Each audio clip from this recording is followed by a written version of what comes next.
कोल्हापूर जिल्ह्यातील 9 साखर कारखान्यांकडे ऊसाच्या FRPचे 229 कोटी 29 लाख रुपये थकीत आहेत। आजरा साखर कारखाना, भोगावती, मंडलिक, कुंभी कासारी, पंचगंगा, DY पाटील, गुरुदत्त, ओंकार शुगर आणि गडिंग्लजच्या आप्पासाहेब नलवडे या कारखान्यांनी FRP थकवली आहे। या कारखान्यांचे ऊस उत्पादक शेतकरी बिलाच्या प्रतीक्षेत आहेत। साखर कायद्यानुसार कारखान्याला ऊस घातल्यापासून 14 दिवसांच्या आत FRPची रक्कम शेतकऱ्यांच्या बँक खात्यावर जमा करणं आवश्यक आहे। पण कोल्हापूर जिल्ह्यातील 9 साखर कारखान्यांनी FRP रक्कम थकीत ठेवली आहे।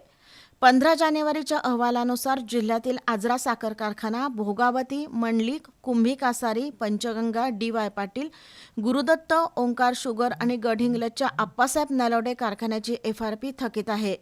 FRPची रक्कम 229 कोटी 89 लाखांवर गेली आहे।